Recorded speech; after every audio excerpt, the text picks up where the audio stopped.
বাইরে এই আপুমনিকে কোনোভাবে থামানো যায় না, না মানে ফেসবুক খুলে দেখি এই আপুমনির চাটাচাটির কাহিনী। প্রতিটি নিউজ চ্যানেলে উনি এখন এমনভাবে মশলা মাখিয়ে খাওয়াচ্ছে যেন মনে হচ্ছে প্রেমের বদলে বিরিয়ানি খাওয়া হচ্ছে, মানে নন স্টপ খাওয়া দাওয়া। আপুমনি গিয়েছিল গিটার শিখতে এক ব্যাচেলারের বাসায়। সময় সে আমাকে রেফার করছে, শুধুমাত্র সে টিচার ছিল, আমার গিটার টিচার, আমি স্টুডেন্ট ছিলাম। প্রেম ঘটিত বিষয়টাকে মাথায় আনবেন না, যেটা মাঝখানে সেটা মিউচুয়ালি হয়েছে। এরপর কিন্তু বিচ্ছেদের পর আবার এই ঘটনাটা হয়েছে। তার মধ্যে মনুষ্যত্ব জেগে উঠুক।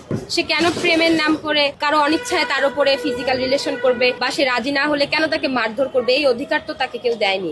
সেই বিচারটা তো করবে, কিন্তু আমার কথা কিন্তু হাইরে কপাল, ব্যাচেলার সাহেব তাকে গিটার না শিখিয়ে বাজিয়ে দিলেন তবলা, মানে হিন্দি ভাষায় বলতে গেলে পুরো তবলা বাজিয়ে দিচ্ছে। আর বর্তমান প্রেম মানেই তো বুঝেন খালি খাওয়া খাওয়াই। তাদের রিলেশনের মাঝে শুরু হয়েছে নন স্টপ খাওয়া দাওয়া।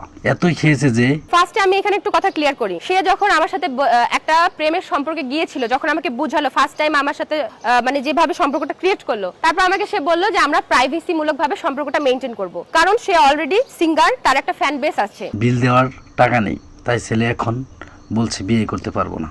বেচারি আপামনি 2-3 দিন কান্নাকাটি করে যেন সে নিজের কাজে মন দিয়েছে। ছেলেটি আবার সে পুরনো খাবার খাওয়ার শখ উঠেছে, কিন্তু সরাসরি দাওয়াত দিলে তো আর কাজ হবে না, তাই ব্র্যান্ড প্রমোটার হিসাবে নক করে আবার শুরু করে সে ননস্টপ খাওয়া দাওয়া। বাইরে ভাই, এখন আপনারাই বলেন এই গিটার বা তবলা খেলা কতদিন চলবে?